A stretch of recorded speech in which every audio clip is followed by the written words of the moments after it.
Can you believe it? It's already April. Man, the weather, I don't know, here in Cincinnati has been crazy.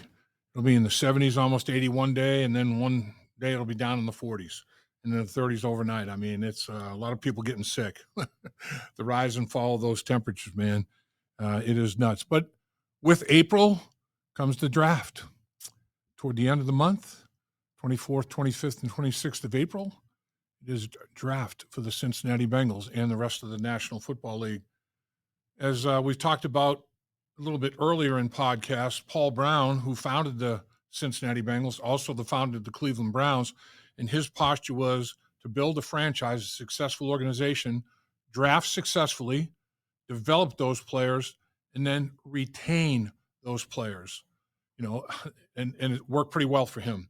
He won a lot of championships up in Cleveland. He put together good football teams right away in Cincinnati. The teams have always been competitive in Cincinnati with that philosophy. In the draft here just recently, the three people that just signed big contracts in 2020, Joe Burrow was the first pick of the draft. The 33rd pick of the same draft, the first pick in the second round, Higgins, both signed mega deals. The following year, in 2021, the fifth pick of that draft, Chase. So they drafted wisely. They developed them. When second contracts came up, they made sure they retained them. They didn't let them go to other places. There's no sense in spending dollars, talent, and resources within the organization to draft these people, develop these people, then let them go elsewhere for the benefit of other football teams. Draft, develop, retain.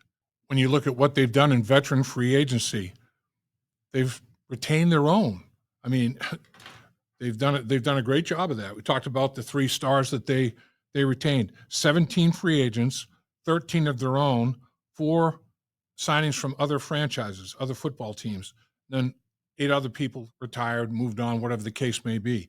But 13 of the 17 players were their own people that they drafted, developed, and retained. Chase, Higgins, Joe Burrow got an extension. Mike Gesicki, very important player. B.J. Hill was not drafted by the Bengals. Cody Ford was not drafted by the Cincinnati Bengals. Tanner Hudson was. Joseph Asai was. Cam Sample was. They've retained their own. Draft, develop, retain. Cincinnati has become a destination for other free agents. A big reason, though, is that they've had tremendous success through the draft, identifying the proper players, developing those players to their fullest, and then reaping the benefits of the second and hopefully third contracts of said players. There's a window of opportunity here to take advantage of. This draft is extremely important. They put the bat on the ball in the last few drafts pretty darn well. This one is going to be very important coming up at the end of this April. As we all are very well aware, Paul Brown and the Cincinnati Bengals organization have their coaches very, very involved in the draft. Their position coaches are basically extensions of their scouting department, and they do a lot of homework in terms of breaking down video, studying tape, seeing every single snap that player has taken, projecting that player to maybe how will they project to the Cincinnati Bengals way of doing things. It may not be style of offense or defense, may not be a totally, one-for-one transition. There's a lot of things that the Cincinnati Bengals do, a pass-oriented offense that maybe a lot of kids coming out of college, a lot of players coming out of college haven't really experienced yet in terms of formations, concepts, patterns, protections, all of that sort of thing. But find out athletically, can this player do it? Do you think this player can transition to the way the Cincinnati Bengals get things done? And the coaches have a heavy, heavy impact on that. They meet with the personnel department on a regular basis, and they travel to pro days. They travel to do interviews with players. Players come in, and when they do come in to visit the Cincinnati Bengals organization, coaches are part of that process of the visitation, and they'll go over tape. They'll see what kind of football IQ particular players may have. Paul Brown was the best at doing that, and that's the way it is here in Cincinnati with Mike Brown and the Blackburn family. They feel the same. That's the same way to do it. They feel like it's worked. It's tried and true. It's proven, and that's the way it's going to be. So when you look at it, Al Golden, the defensive coordinator for the Cincinnati Bengals, the advantage that they have in those meeting rooms, and when they're breaking down potential draft prospects, is he coached at Notre Dame last year and very successfully. And Notre Dame's got players that are available to be drafted. Howard Cross, the big defensive lineman, is a draft candidate. A guy who had an unbelievable postseason run as such at the college level. Jack Kaiser, linebacker from Notre Dame, the captain. He's available to be drafted. In the back end, Xavier Watts is up for the draft, as is Benjamin Morrison, a couple of safeties that Al Golden knows all about. So he not only knows the Notre Dame roster backward and forward, but he has prepared his defense to go against offenses in the collegiate level from all over the country, different conferences. Notre Dame plays a very diverse schedule. They are a conference member now, where in the past they've always been an independent, but they play a very aggressive non-conference schedule. And he's played against a lot of these good college football players. He studied a lot of tape from these college football players in preparation for his game. And then, of course, there's game tape of going against his scheme. So, I mean, he's a valuable addition to the scouting perspective of what the Cincinnati Bengals are trying to get done on a collegiate basis this year.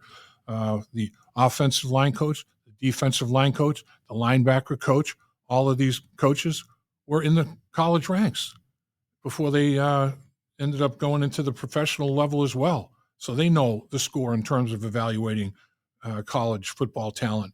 And now, you know, they were invaluable in terms of evaluating free agents, veteran free agents that were out there, because they were on pro staffs that worked against these guys, prepared against them, schemed against them.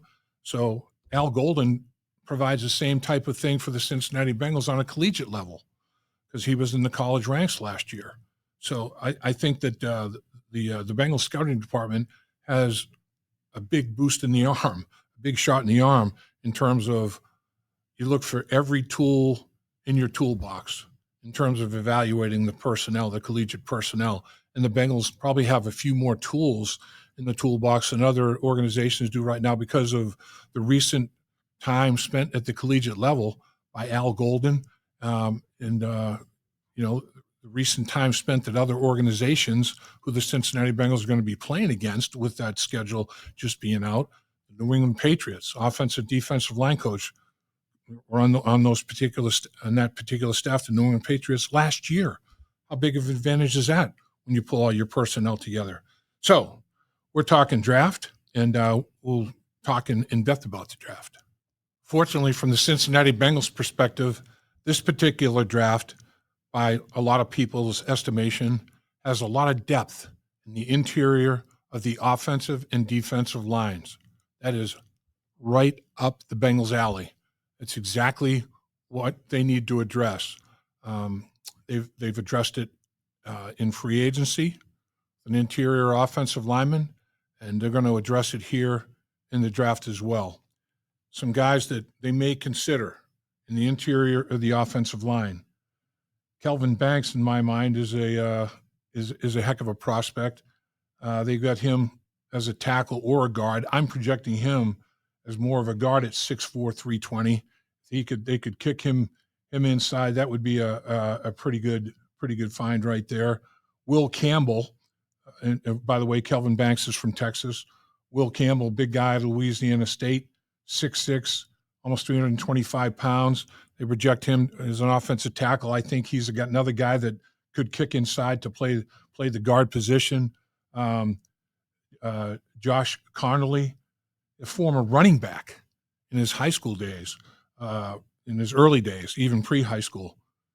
Oregon, 6'4", 315-pounder, obviously very athletic. I think, you know, he could play either tackle or guard, so you could kick him into that guard position as well. Dylan Fairchild out of Georgia is another one I think that has some position versatility to him. 6'5", in 15-pounder. Emory Jones out of Louisiana State as well, 6'5", 315 pounds. Another guy that's got some athletic ability that gives him position versatility. Marcus Bowe out of Purdue, 6'4", 310 pounds. I think he is made for the guard position, the interior offensive line position that the Cincinnati Bengals are looking for right now. A guy that I think is highly regarded and would be on my draft board anyway as an interior offensive lineman. Jonah Savaiinaea out of Arizona, 6'4", 340 pounds. Sounds like a guard to me. Put him inside there, let him get it done. Josh Simmons is a possibility, 6'5", 350, and a lot different build than Savaiinaea has, but I think he could play that guard position effectively as well. A smaller school guy, North Dakota State, that a lot of people are high on, Gray Zabel is another candidate for the interior of the offensive line. So I think there are candidates, obviously, that the Bengals can take advantage of. And again, to me, it's not just you're drafting a guard. I think you're drafting an offensive lineman. In today's National Football League, all the players that the Cincinnati Bengals brought back to the franchise, they provided two things. They provided a high level of play on the football field, and they performed up to the satisfaction of the organization with respect to the contract, their first contract, and position versatility. Every player that they re-signed that was on the Cincinnati Bengals, that the veteran free agents that they retained, their own people, played more than one position, as do players that they brought in from other franchises that proved their worth with the Bengals, went out into free agency that they retained, they kept. They all played multiple positions as well. If you were a defensive tackle, you weren't just a nose tackle, you weren't just a three technique lining off the guard up across the guard. You can do both, like BJ Hill, and he can also kick outside the defensive end. Every single edge guy they re-signed can play both sides. The interior of the offensive line, anybody that they brought in off the street can play multiple positions, not just right guard or left guard or center. All three interior offensive line positions. Cody Ford can play all five line positions, plus he can be the big body out there at the tight end position and goal line and short yardage. So you're not just drafting a right guard or a left guard or whatever the position might be. You're drafting an offensive lineman that provides you position versatility, because now they're allowing 8 offensive linemen to be active on game day. But boy, if you have a run of injury, somebody's going to have to be able to play more than one position for you. And really, in today's National Football League, just about every offensive lineman that's a starting offensive lineman in the NFL can play multiple positions. Starts at one, but could give you good snaps at another. It's what I prided myself on. I played every offensive line position in the same game, 2 different games in my career. Left guard, left tackle, left guard, center, right guard, right tackle. Just go up and down the line of scrimmage. Providing that type of versatility, position versatility, really helps your football team. Coaches love it. Teammates respect it. It's a win-win for everybody. Now let's take a look at the other side of the line of scrimmage, the interior offensive lineman. And if you draft a tackle and you think he can kick into guard, but boy, at training camp, he's killing it at tackle, nothing wrong with having another tackle. There's no question about that. So let's flip over to the other side of the line of scrimmage, the interior defensive line. And like we talked about, position versatility, I think, is a big deal there as well.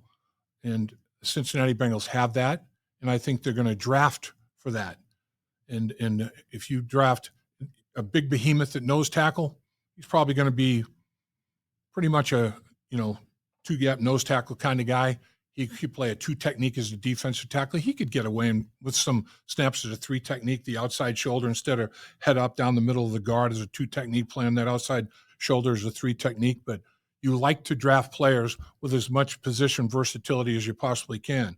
But with that said, in the AFC North, you have to have some big interior run stuffers.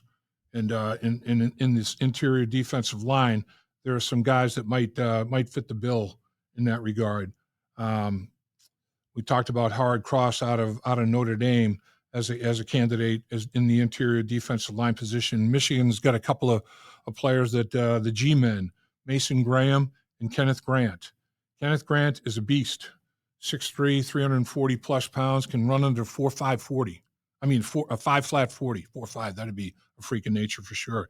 He runs a 4.95. Let me put it that way, a sub 5 flat 40, which is pretty darn impressive for a guy of that size to have that kind of speed, that kind of quickness, that kind of first step. Mason Graham does a heck of a job as well in the interior for the Michigan Wolverines. He's 6'3", 320 pounds. A guy that is an unbelievable athletic phenomenon. Derek Harmon. Derek Harmon is 6'5", 310 pounds. He runs a sub 5 flat 40 as well. He's a 4.85 guy. He's got an 83-inch wingspan. What? Are you kidding me? He's 6'2" with an 83-inch wingspan. He can tie his shoes without bending over. He's a a physical freak. Walter Nolan out of Ole Miss. A lot of people are thinking that he won't be on the board when the Cincinnati Bengals select. But if he is at 6'3", well over 300 pounds, to run a sub 5 flat 40 as well. That's the thing about these guys. Looking at all of them, their physical dimensions and what they did testing at the combine, the size-speed ratios, the first step quickness, the overall brute strength when they're repping 225 pounds. It's just incredible how gifted a lot of these players are. Jordan Phillips out of Maryland is another big body guy that runs pretty darn well. I mean, there's options there if you're the Cincinnati Bengals. And then another potential big nose guard, somebody a big space eater. How about right down the road at Kentucky, Deion Walker, 6'6", about 350 pounds, a space eater, man, run stuffer extraordinaire, and he runs decently, 5'2", That's not terrible for a man of that size. Tyleik Williams out of Ohio State is another one. He runs a sub 4.7 40. Are you kidding me? 6'3", 327 pounds. That's what I'm saying. I mean, these guys are genetic phenomenons, and the fact is, it's not just at 17. In the Cincinnati Bengals, they have a pick in every round of the first 6 rounds, and will that change by trades or whatever the case may be? At this point in time, that's what they've got. They don't have a 7th round pick. They gave up the 7th round pick in a trade. So last year, that's the status of them going into this year's draft. But on the edge, and if there's a really good edge rusher that slides to 17 or slides to whatever pick they've got in every subsequent round, that's what they've done a good job of as an organization, is setting their draft board, and they've got a grouping of players that they have in the top 17, a grouping of players in the middle of the 2nd round, a grouping of players in the middle of the 3rd round. And if players slide for whatever reason, doesn't matter the position group necessarily, they're going to really consider taking that best available athlete. It might be a wide receiver that slid. Have no need at the wide receiver position, but I mean, you can never have enough good players at any position group. If it's a tight end, if it's a linebacker, if it's whatever it is. But let's look at some of the edge rushers. Abdul Carter, obviously he's the guy running a 4.48 40 off the edge out of Penn State. He's got some serious bend in his pass rush abilities as well. He's a very, very good athlete off the edge. 6'3", around 260 pounds. I don't think he'll be a factor to consider. James Pierce out of Tennessee, 6'5", over 240 pounds, and runs a sub 4.5 40. 4.47 is what people have him timed at. Shamar Stewart, Texas A&M, sub 4.6, 6'6", 290 pounds. Man, and runs sub 4.6. I thought that was a misprint initially. 40.5-inch vertical jump. It only projected to 3.5 sacks. So that's the one you got to take a look at. You got to go back and look at the tape. Did all that athleticism show up on his game tape? And if it did, why did it accumulate to 3.5 sacks? Did he not finish plays well enough? Was he misused in a schematic? Oh, who knows what the situation is? But a guy with those kind of athletic, sheer athletic numbers, man, you got to take a look at a dude like that. There's absolutely no question. So the Cincinnati Bengals, as they prepare for this upcoming draft, they're in a pretty good spot. I mean, they got a football team that has a lot of offensive weapons. This football team set franchise marks in points scored, in yards generated. They had a wide receiver that won the Triple Crown. Their quarterback was amongst the league leaders in every category you can think of in the passing game. Had another big, tall wide receiver that missed 5 games and still almost put up 1,000 yards receiving. So, I mean, they got plenty of offense. They have Chase Brown out of the backfield who put up 1,350 scrimmage yards and 12 touchdowns in that process. They've got a tight end, Mike Gesicki, who can just take advantage of when these wide receivers and Joe Burrow stretch the football field. These running backs, wide receiver, tight ends can take advantage of middle of the field, short areas in the football field that the wide receivers leave for them to take advantage of. So there's plenty of offense.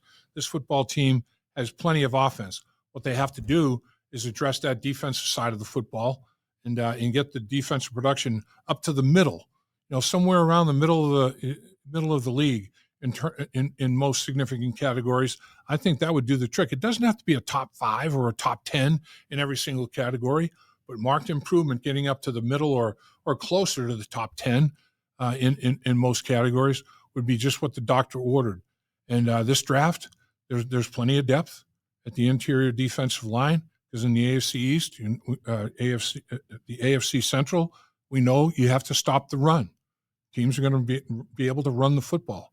That's just the DNA of this division in the AFC Central. You're talking Baltimore, you're talking Pittsburgh, you're talking Cleveland. These teams are going to run the football. They have dynamic quarterbacks as well, other than Cleveland still trying to figure it out. But their whole the heartbeat of their franchise is being able to run the football and stop the run. That's what the Bengals need to do. They need to improve in those categories, run the football more effectively and stop the run more effectively. That's what leads to success in your division. And that's the one thing you got to do first and foremost is when you're putting together a football team and drafting potential new members to that football team, you have to win division games. And what's the AFC Central all about? Big, strong, physical, run the ball. But they will throw it. There's no question. They have an ability to throw the football, but it's easier for them to throw the football when they get their running game going. Imagine what Joe Burrow and company can do with a running game that just teams have to respect. They don't have to be totally fearful of it. That'd be great, but respect it. So they have to do some different things schematically, defensively. And then all of a sudden, the passing attack, which is incredible, there's probably more meat on the bone for those guys to take advantage of. Areas of improvement, those need to be identified by the organization, in the scouting department, the coaches, everybody in the organization, and then address it with free agency and the draft. Those are the two components. Free agency, the college draft, college free agents, and then after the draft and college free agents, that signing period, there's going to be a secondary market of veteran free agents that are left out there. And the Bengals need to do their due diligence in that regard as well, because you're trying to put together a roster with the best 50-plus players you possibly can. That's the MO. Bengals right in the throes of it right now. We're talking the draft at the end of April. And this year, the depth of the draft and the offensive and defensive line, the interior of the offensive and defensive line, are just what the doctor ordered for the Cincinnati Bengals to improve themselves in those areas.